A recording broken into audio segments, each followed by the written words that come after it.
Que a paz de Deus seja conosco hoje e sempre. Meus agradecimentos ao Sr. Orlando pelo convite. Meus cumprimentos aos trabalhadores aqui presentes, aos amigos. E para mim sempre é um motivo de alegria poder falar um pouco da doutrina espírita, que tem nos incentivado, nos motivado a uma compreensão mais profunda da nossa existência. A doutrina espírita era uma doutrina eminentemente moral, eminentemente comportamental. Então, quando nós dizemos isso, nós queremos dizer que a doutrina ela tem a ver com o nosso comportamento. Uma das suas preocupações é possibilitar uma mudança de comportamento para nós, enquanto nós nos encontramos aqui encarnados. Então, vamos relembrar que o Espiritismo ele teve um nascimento um pouco diferente em relação a outras religiões. O nosso codificador Allan Kardec, naquela Paris do século XIX, meados do século XIX, começou a se interessar por aqueles fenômenos, passou a estudar os fenômenos de movimentação de objetos e viu que estava diante de algo novo, estava diante de uma nova realidade, que ele passou então a se debruçar e a estudar essa nova forma, esse novo conhecimento que começava então a vir aqui do alto.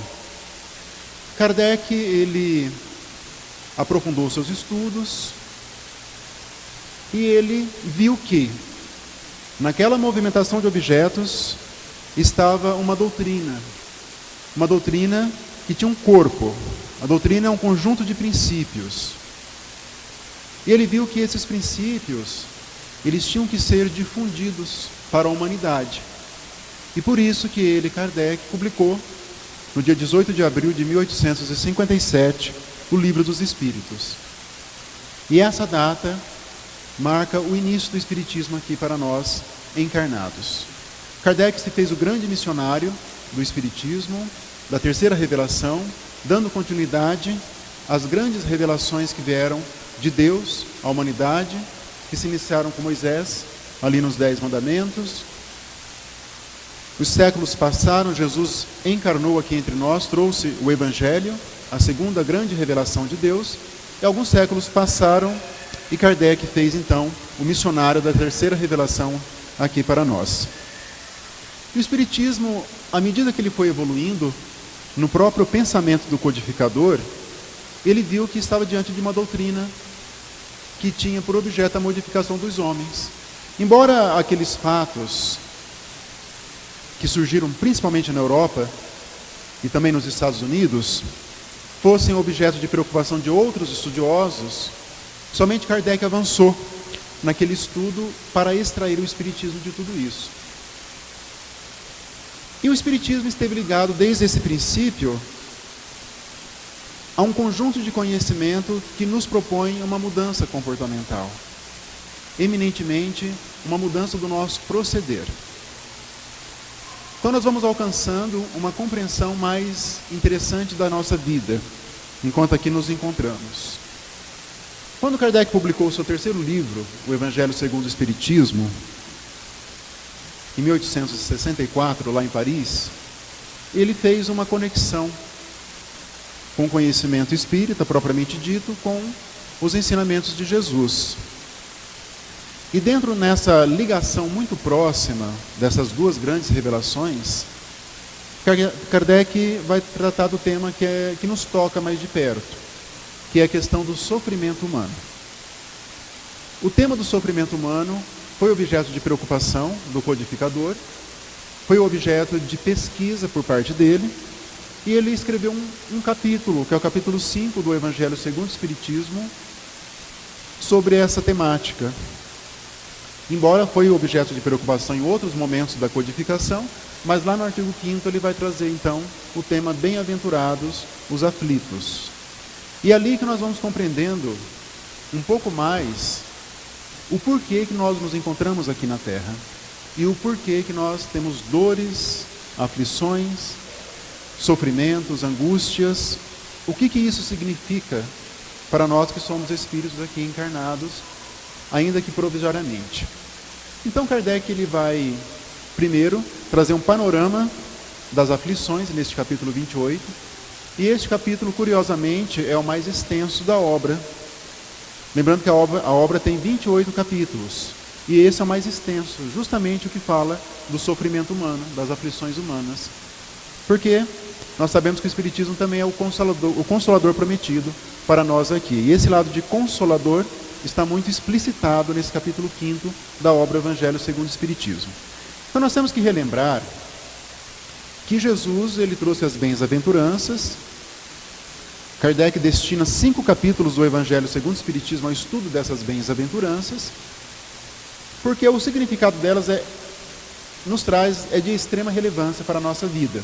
Então vamos ver ali que a palavra ventura, da onde decorre bem-aventurança, significa um trajeto para a felicidade. Então quando Jesus enunciou bem-aventurados os aflitos, porque serão consolados, ele quis dizer que quem sofre está no trajeto para a felicidade. Então esse é o primeiro ponto que se coloca. E Kardec vai dizer que, em um primeiro momento, essa afirmação do Cristo, ela parece um contrassenso, porque existe uma promessa de felicidade para quem está passando por um sofrimento. Então, à primeira vista, sem uma interpretação da imortalidade, da nossa existência integral como seres imortais, nós não vamos compreender essa afirmativa do Cristo. Como que nós seremos felizes se somos aflitos ao mesmo tempo? E ali ele começa então um conjunto de ideias, trabalhar um conjunto de ideias que nós precisamos entender o raciocínio do codificador para podermos entender a finalidade desse capítulo e, consequentemente, o porquê desse nosso sofrimento. Então ele vai dizer assim, que o sofrimento passa por uma ideia de justiça divina. Nós temos que entender esse lado da providência de Deus. Geralmente, nós temos uma facilidade de compreender o lado da bondade divina. E realmente, Deus, ele é soberanamente bom, mas ele é justo, como afirmou o próprio codificador. Quando nós falamos que Deus é justo, significa que existem leis que ele criou para a nossa felicidade. São as leis morais que Kardec estuda lá na parte 3ª do Livro dos Espíritos, e o cumprimento dessas leis acarreta o quê? A nossa felicidade. Isso está explícito no Livro dos Espíritos. A fonte da nossa felicidade está no cumprimento das leis divinas. Então nós temos que investigar essas leis, conhecer essas leis e praticá-las. Esse é o roteiro da nossa felicidade. O que acontece? Nesse roteiro de não compreensão da lei divina, nós acabamos infringindo esse código superior. E nessas infrações, nessas ofensas, nós vamos criando para nós uma necessidade de reparação. E nessa reparação que está o nosso sofrimento. Uma parte do nosso sofrimento decorre, então, dessas violações sucessivas das leis divinas. Nós estamos em um conflito entre o que nós queremos, que nós acreditamos ser o ideal para nós, daquilo que Deus elegeu para a nossa felicidade. É claro que nós nos encontramos ainda em um planeta de provas e expiações, um planeta onde o sofrimento predomina, embora nós nos encontramos também numa transição para a regeneração. O Espiritismo mesmo marca o início da transição da regeneração segundo os Espíritos. Mas nesse tumulto onde nós nos encontramos, nós temos condições de compreender um pouco mais, então, o porquê dessas dores que nos afligem. Kardec vai dizer que a fé, por si só, ela nos dá um certo consolo, nos dá uma certa orientação na nossa vida de acreditar que exista algo melhor que nos aguarda. Mas a fé, por si só, é incapaz de explicar algumas anomalias. Por que tal pessoa tem um conjunto de sofrimentos e outra parece viver numa plena felicidade? Por que pessoas nascem com problemas genéticos gravíssimos, enquanto outras nascem com a saúde física perfeita? E por aí vai, várias circunstâncias. Tudo isso parece o quê? Desmentir a bondade divina. Mas isso está ligado à justiça de Deus, ao tribunal divino. Lembrando que a lei divina, ela está centrada na lei de amor, que Jesus tanto ensinou e praticou. Ali está o núcleo da lei divina. Aí existem outras leis que vão circundando essa lei divina. Lei de liberdade, de igualdade, lei de justiça, lei de caridade e muitas outras leis ali que Kardec relaciona e estuda. Então, nessas violações, criamos para nós essa necessidade evolutiva do sofrimento. Mas com o Espiritismo, nós atingimos um outro grau de compreensão, segundo o codificador. Porque até Jesus veio e trouxe o que foi possível. Nós sabemos que Jesus se dirigia a espíritos ainda muito rebeldes, espíritos que ainda, muitos de nós, provavelmente nos encontrávamos naquela Judéia, de há 2000 anos atrás. Então Jesus ele trouxe as sementes daquilo que o Espiritismo iria dar frutos, por assim dizer. Então, quando Jesus, por exemplo, enunciou a lei da causa e efeito, ele disse: a cada um de acordo com as suas obras.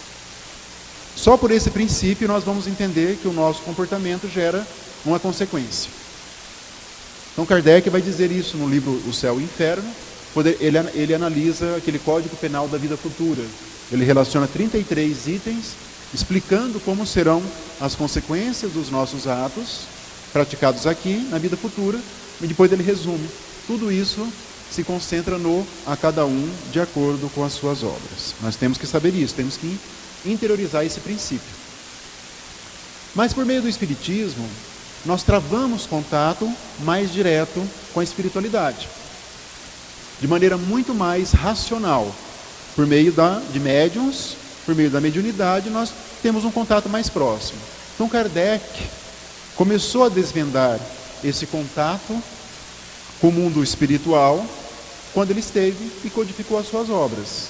E nesse contato com os espíritos, ele relacionou, ele estudou ali essas comunicações que vinham e foi classificando e viu que a situação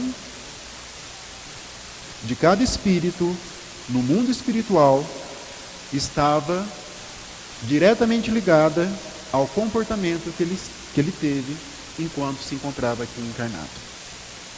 Essa foi uma das grandes conclusões que Kardec tirou do contato com esses espíritos. E isso impactou tanto que ele escreveu esse livro, O Céu e o Inferno, ou A Justiça Divina segundo o Espiritismo, que é o 4º livro daquilo que nós chamamos de codificação. E na segunda parte da obra, Kardec vai o quê? Travar um diálogo com vários espíritos. E vai classificando espíritos felizes, por exemplo, espíritos medianos, espíritos infelizes, espíritos suicidas. E nós vamos vendo ali, nos depoimentos desses espíritos, que o sofrimento, ou então a situação de ventura, de alegria que eles passam lá, decorre basicamente do que eles fizeram ou deixaram de fazer enquanto se encontravam aqui encarnados. E esse é o lado da justiça divina. E depois, é claro que a literatura se expandiu, nós chegamos no século XX, tivemos acesso à literatura, por exemplo, a vinda pelo espírito André Luiz, que escreveu seus 13 livros sobre o mundo espiritual, e vamos ver ali um desfile de espíritos que estão ali experimentando todas as consequências daquilo que eles fizeram aqui na Terra, consequências boas ou consequências ruins. Esse é o lado da providência divina. Mas Kardec vai dizer ali logo adiante que a causa das nossas aflições, elas não se encontram somente no nosso passado espiritual. Ele vai dizer lá, causas atuais das aflições humanas, nesse capítulo 5 do livro O Evangelho segundo o Espiritismo.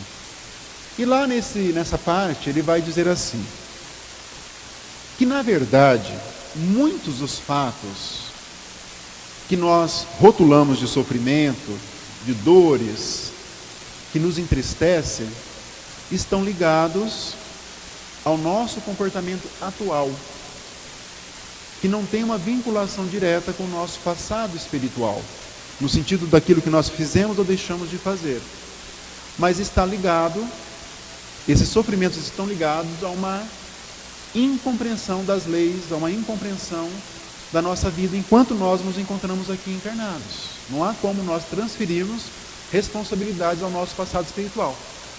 Geralmente, quando nós nos aproximamos do Espiritismo e estamos compreendendo o Espiritismo, nós temos um ímpeto de transferir tal problema. Ah, não, isso é porque eu fiz tal coisa, devo ter feito tal coisa no passado.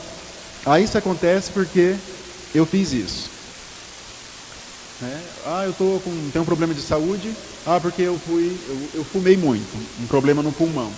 Mas isso é uma falsa verdade, porque muitos problemas decorrem do nosso proceder enquanto nós nos encontramos aqui encarnados. Talvez a maioria deles, segundo o codificador.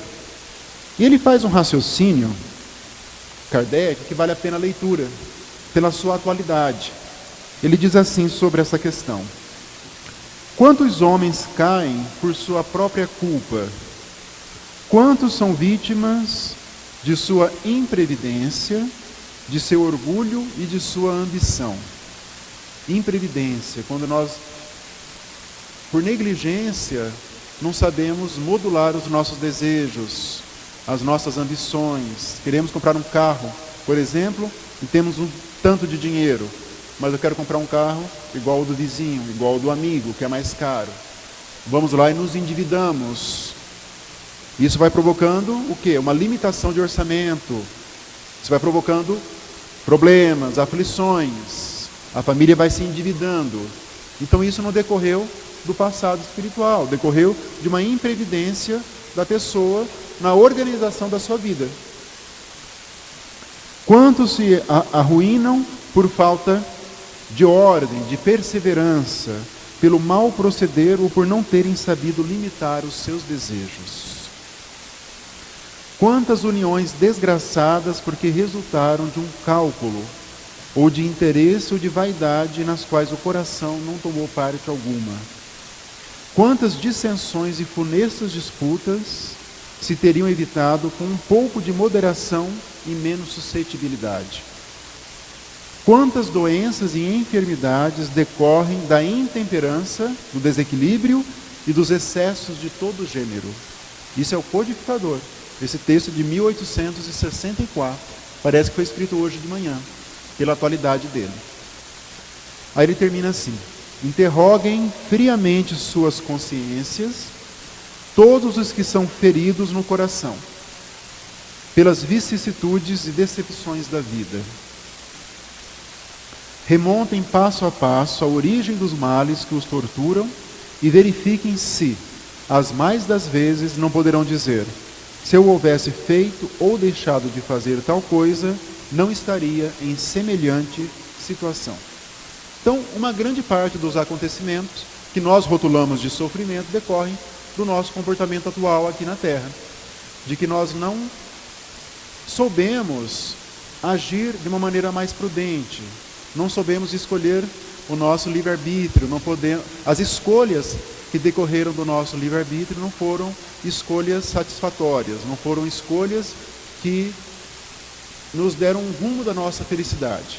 O nosso livre-arbítrio, ele talvez seja o nosso principal patrimônio que a providência divina nos deu. Porque é por meio do nosso livre-arbítrio que nós vamos construindo a nossa felicidade. O livre-arbítrio, ele ocorre nas escolhas da vida. Desde as menores escolhas até as grandes escolhas. São os caminhos que vão surgindo e nós vamos escolhendo. Nessas escolhas nós somos autônomos, independentes. Podemos, claro, sofrer a influência de espíritos, seja uma influência benéfica ou uma influência para o mal. Mas nós somos autônomos e totalmente independentes no livre-arbítrio. E no não exercício correto desse livre-arbítrio, nós vamos então construindo estradas tenebrosas, ruins e que vão exigir, num futuro próximo, uma reparação, um retorno àquilo que pode-se dizer de normalidade, de regularidade. Kardec vai dizer que todos os fatos da nossa vida, sem exceção, gerarão uma resposta da providência divina. Todos. Mesmo o pensamento gera uma resposta da providência divina. É claro que a nossa consciência, onde estão as leis divinas, segundo o Livro dos Espíritos, é o nosso tribunal interno. Quando nós violamos a lei divina, nós mesmos vamos impondo para nós essa necessidade de reparação. Isso é da lei. E Deus colocou em nós mesmos essa compreensão da lei. Quando nós não sabemos interpretar isso, vamos criando então esses roteiros ruins. Mas todos os nossos atos e fatos vão gerando então uma consequência. um número ínfimo de fatos chegam até o poder, a justiça dos homens. Um número muito ínfimo, ao contrário da justiça divina, que ela atua realmente em todos os fatos. É claro que a maneira de como a justiça divina atua, a velocidade que ela atua, geralmente não corresponde às nossas expectativas, que são ainda muito mundanas, inferiores. Porque a maneira de como Deus atua, muitas vezes está muito distante da nossa compreensão. Mas todos os atos gerarão. E esses atos, então, praticados aqui, enquanto nós nos encontramos, vão gerando todas essas consequências. Ali, logo no tópico seguinte, desse capítulo 5, Kardec vai falar das causas anteriores das aflições. E é nesse momento que nós vamos ver o quê? A grandiosidade da doutrina espírita. Porque embora nós temos um conjunto de fatos que se interrelaciona com o nosso comportamento atual, nós temos um outro conjunto de fatos que se prende ao nosso passado espiritual. Aí são as causas anteriores das aflições humanas. Ali que nós vamos ver a pujança do Espiritismo. Quando o Espiritismo ensina sobre a lei de reencarnação, sobre a lei de progresso, sobre a questão da imortalidade, nós vamos percebendo que a nossa existência atual se conecta com existências anteriores. E o que nós fazemos lá vão gerando consequências para a vida nossa presente. Essa necessidade de reparação. E ele faz um raciocínio também. Crianças que nascem com problemas sérios, genéticos, com limitações. Pessoas que estão sujeitas, famílias, comunidades, a desastres naturais. Pessoas que se envolvem em um acidente onde qualquer previdência não seria capaz de evitar o acidente. São ocorrências da nossa vida em relação às quais nós não temos um controle, só que impactam negativamente a nossa existência. E Kardec vai dizer o seguinte: se nós não encontrarmos então uma raiz na nossa vida atual, esse conjunto de sofrimentos se prende ao nosso passado espiritual. Esse é o panorama que o codificador coloca nesse capítulo 5, Bem-aventurados os aflitos, do Evangelho segundo o Espiritismo. Nos dá uma compreensão melhor então da nossa existência humana.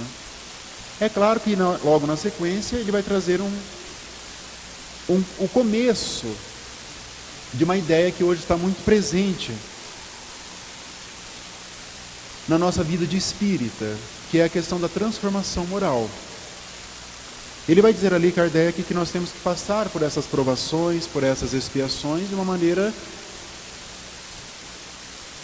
mais racional, suportando essas dores como sendo um remédio amargo para a nossa felicidade que vai se anunciando.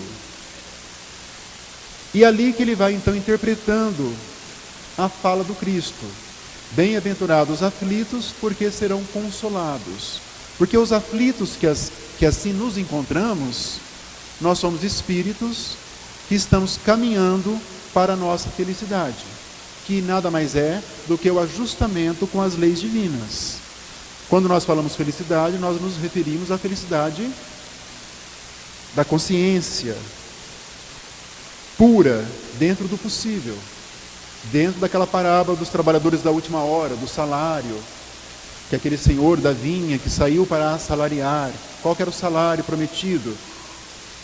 No ensinamento de Jesus era a consciência limpa, né? A consciência de que nós estamos dentro do cumprimento das leis de Deus, que é a nossa fonte de felicidade. Mas todo esse conhecimento que o codificador nos proporciona, ele vai caminhando para essa questão da reforma íntima, da transformação moral. Porque saber a origem dos sofrimentos, por que nós estamos aqui, por que a Terra é um planeta de provas e expiações, embora seja muito relevante para a nossa compreensão de vida, ainda assim é um conhecimento um pouquinho aquém daquilo que Deus espera de nós. Porque o sofrimento existe para nos convidar a uma mudança de comportamento, a uma transformação moral.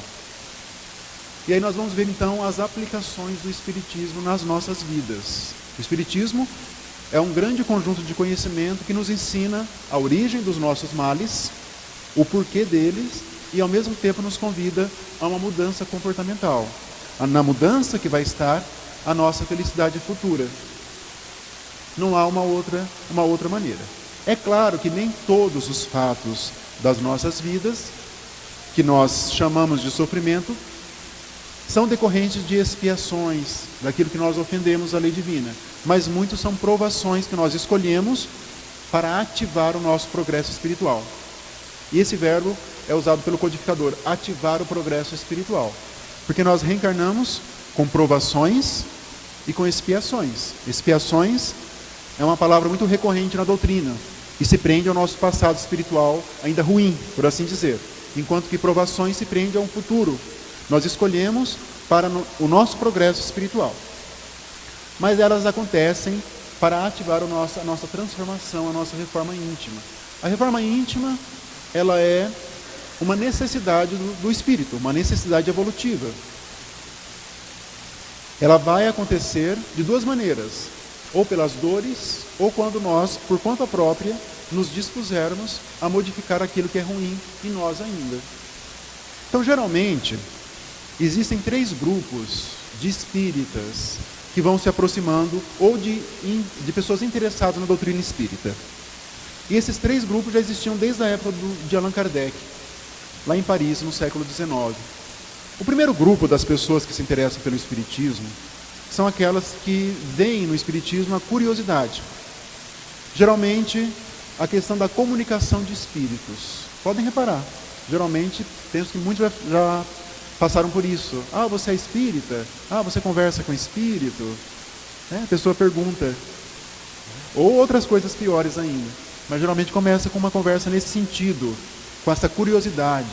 Se tem um programa sobre Chico Xavier, geralmente é assim: Chico Xavier, o homem que conversava com espíritos.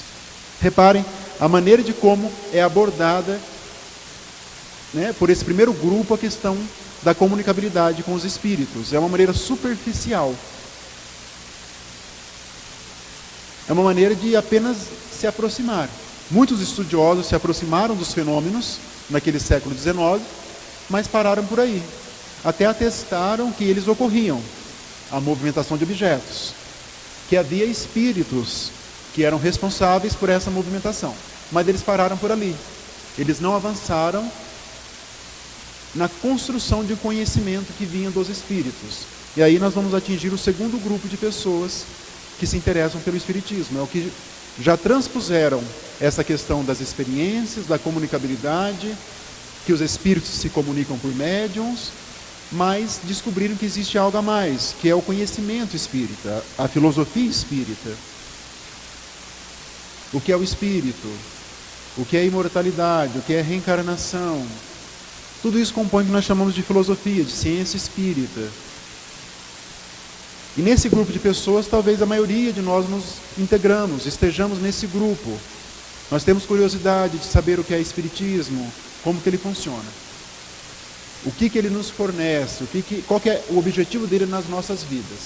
Mas tem um terceiro grupo de pessoas que esse realmente é o grupo diferenciado, que nós temos que nos candidatar a fazer parte desse grupo, que é aquele que não só compreende as finalidades do espiritismo, mas que procura, se esforça em praticar os ensinamentos que vêm da doutrina espírita.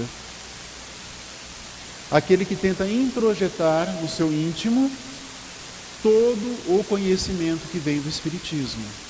É aquele que leu o capítulo do Evangelho segundo o Espiritismo, do perdão, e ele tem uma dificuldade de perdoar uma dada pessoa que fez um mal para ele, ou fez um mal para sua família, tem aquele rancor, aquela mágoa, só que ele viu que o perdão vai dissolvendo tudo isso na vida dele, e que isso é uma proposta de Jesus, uma proposta divina, de que o perdão é algo libertador. Essa pessoa, percebendo isso, ela vai começar a trabalhar no íntimo dela essa capacidade de perdoar aquele que a ofendeu. Aí que está na transformação. Aí que é a reforma íntima propriamente dita.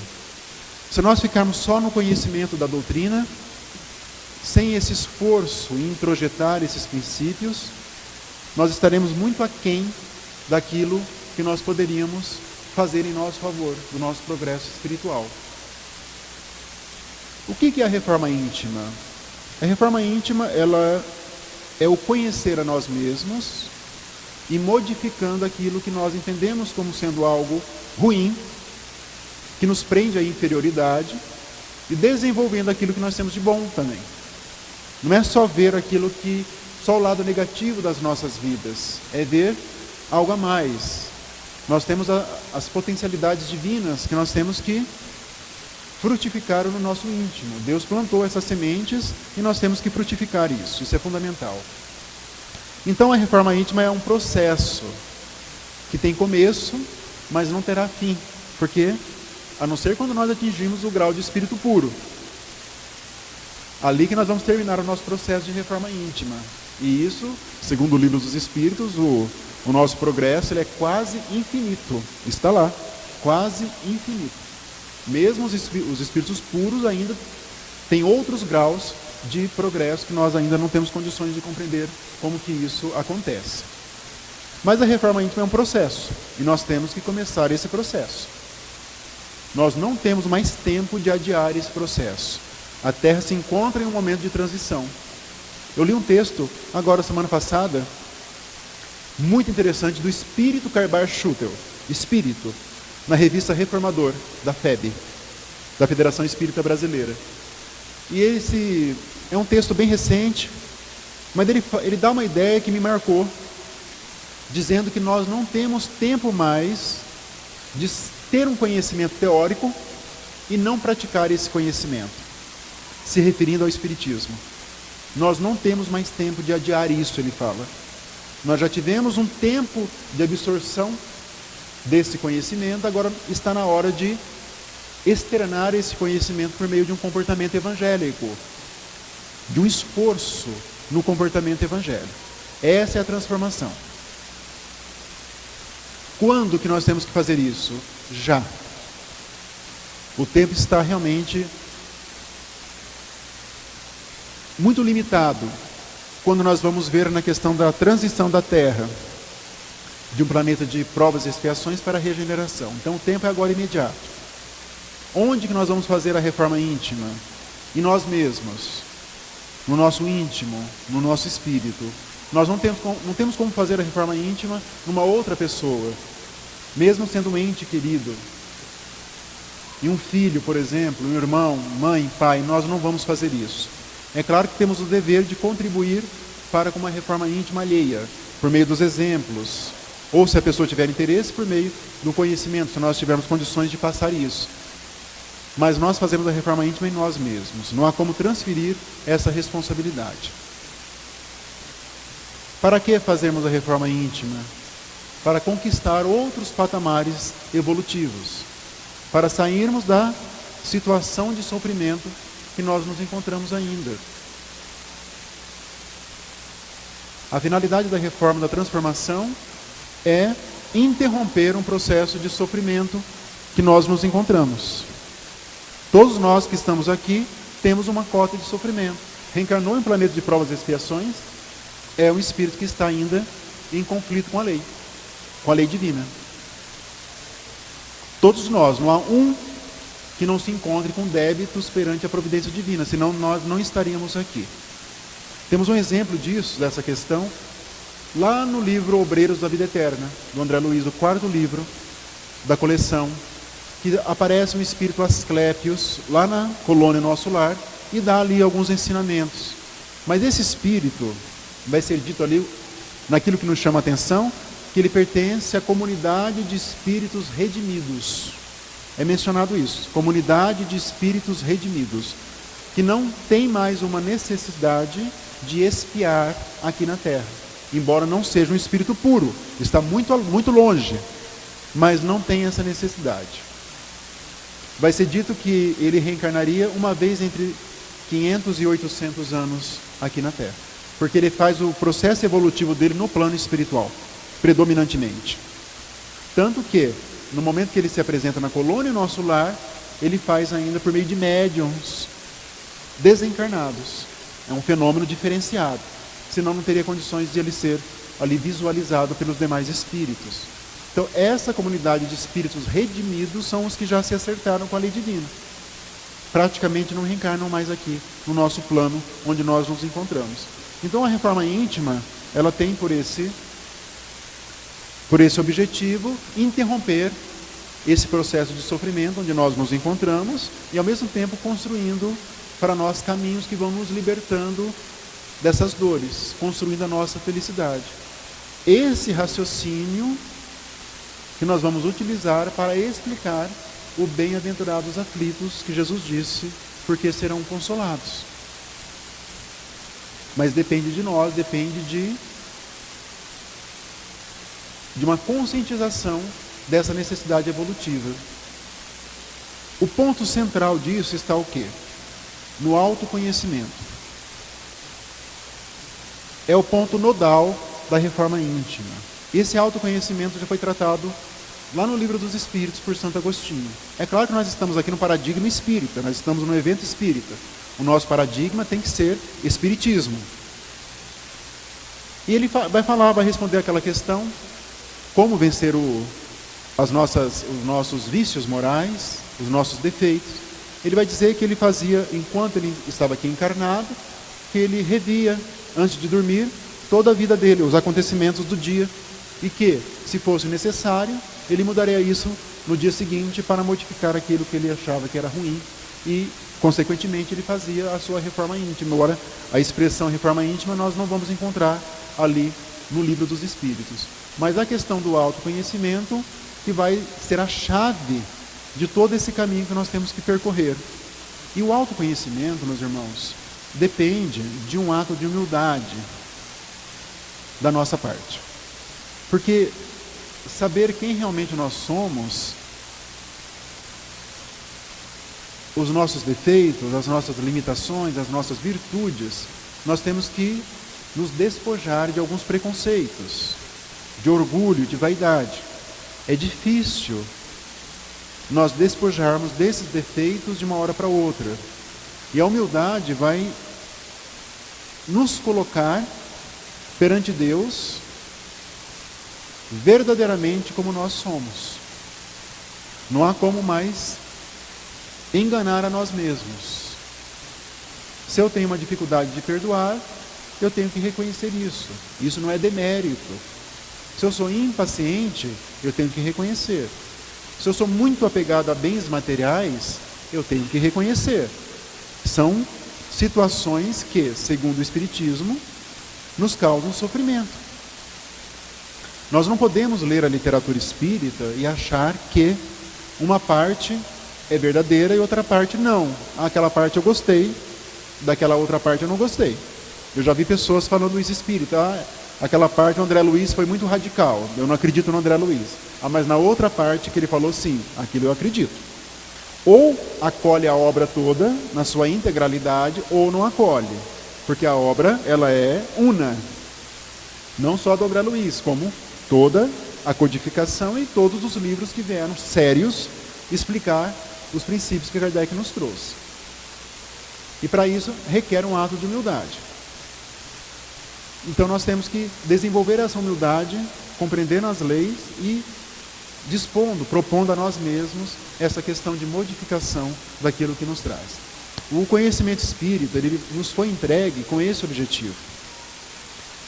Kardec, ele foi muito feliz em tudo que ele fez, mas em uma das suas frases é aquela que ele diz que o verdadeiro espírita é o que se esforça em praticar os ensinamentos.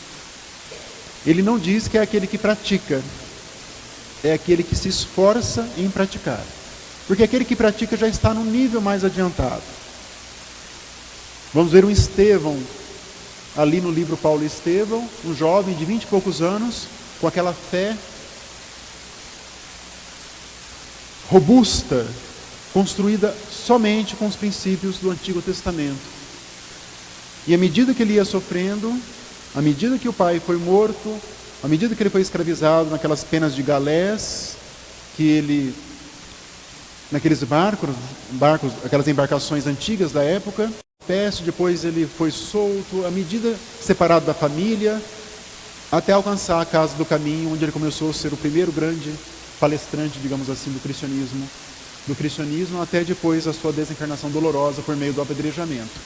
Mas todo o percurso de Estevão, vamos dizer que, à medida que o sofrimento se intensificava, a fé dele ficava mais robusta. Reparem isso na obra de Emmanuel, Paulo Estevão. Em nenhum momento ele ficava desolado.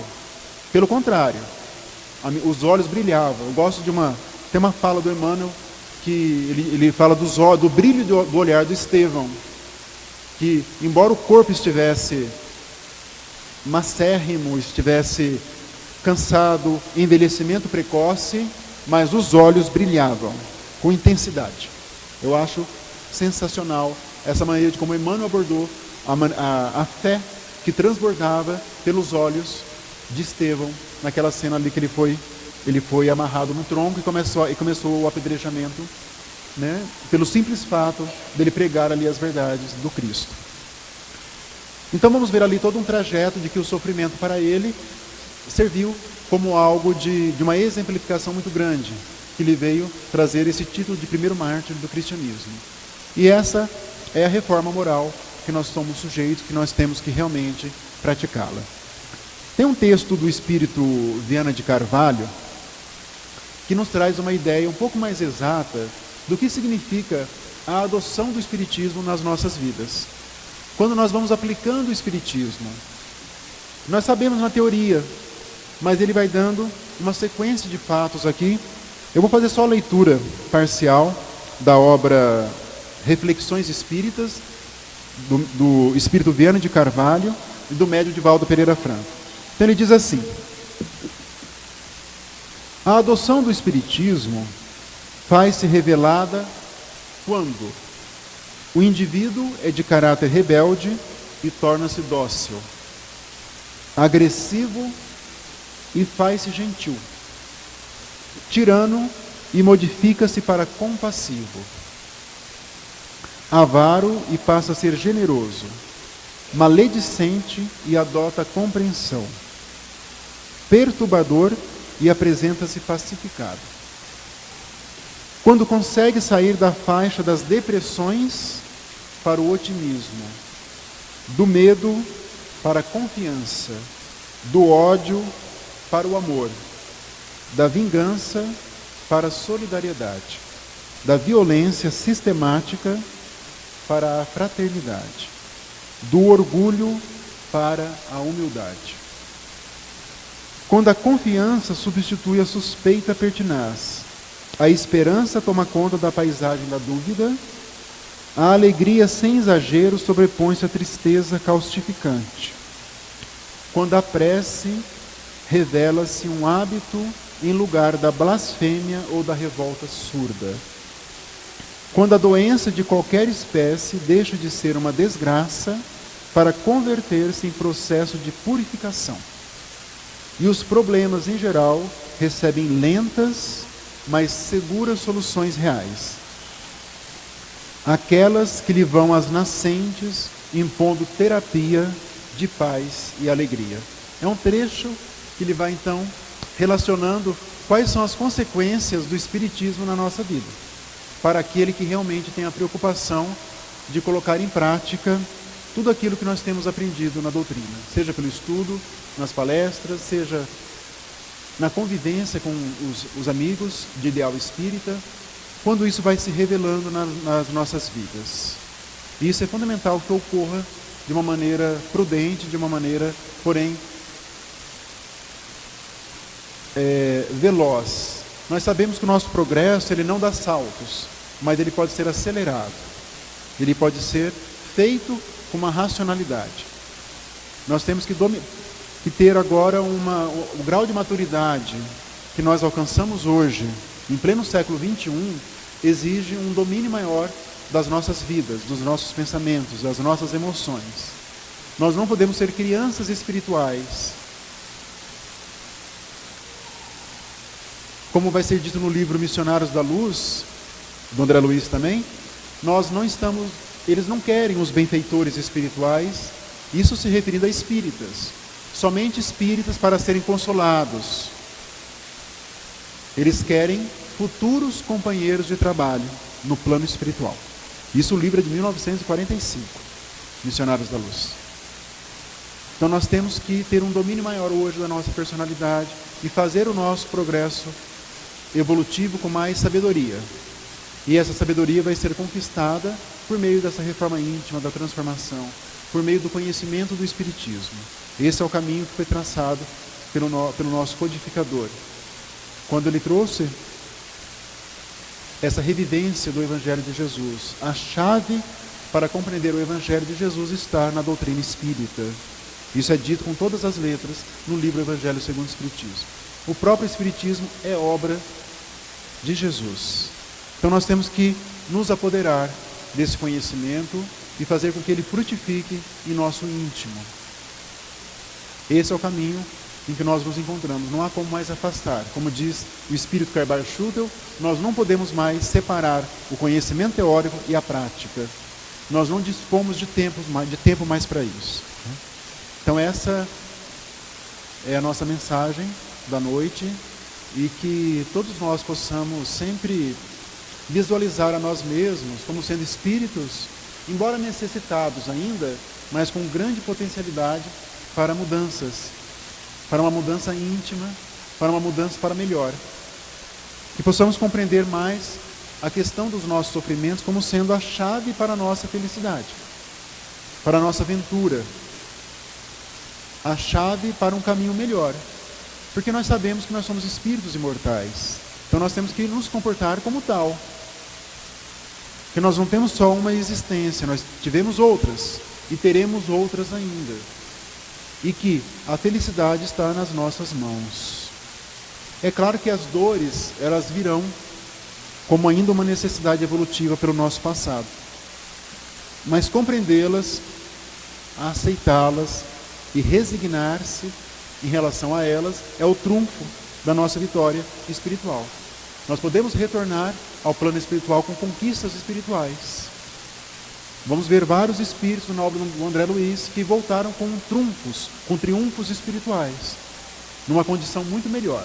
E muitos outros que não tiveram esse aproveitamento, mesmo estando na doutrina espírita, e voltaram em situações bastante perniciosas. O livro Os Mensageiros, do André Luiz, a primeira parte do livro é exatamente sobre os espíritas fracassados. Talvez seja uma das partes mais importantes da obra do Espírito André Luiz, são os primeiros capítulos ali da obra Os Mensageiros. Porque lá nós vamos ver os compromissos que nós assumimos no plano espiritual antes de reencarnarmos e quais são as consequências do fracasso nessa área. Então, os livros nos chamam a atenção para isso, e é essa necessidade de transformação moral que nós temos que introjetar definitivamente no nosso íntimo. Para concluir a nossa fala, eu vou ler aqui um texto do Espírito André Luiz, do livro Busca e Acharás, que é dele e do Espírito Emmanuel. Os dois escreveram juntos pelo médio de Chico Xavier. Chama Vitória, capítulo 6. Diz assim: não adianta vencer sem melhorar-nos. O lugar em que você vive é o seu campo de ação. Os inimigos a vencer estão em nós mesmos. Os outros são sempre o público que nos segue. O seu setor de engajamento é o seu próprio trabalho. Comandos e ordenanças, companheiros e inspetores são os parentes e amigos. As suas armas eficientes e das mais importantes são o amor e a humildade, o conhecimento e a paciência. Ordens a observar, trabalhar e servir. Programa diário, amar o próximo como a si mesmo. Sinal de promoção, dever cumprido. Marca da vitória, alegria interior com a bênção de Deus que nenhuma palavra do mundo consegue traduzir. André Luiz. Então é essa a nossa mensagem, meus amigos, que possamos todos prosseguir nesse processo de conscientização e construindo a nossa felicidade. É o que pedimos para Deus, hoje e sempre, assim seja. E obrigado a todos mais uma vez.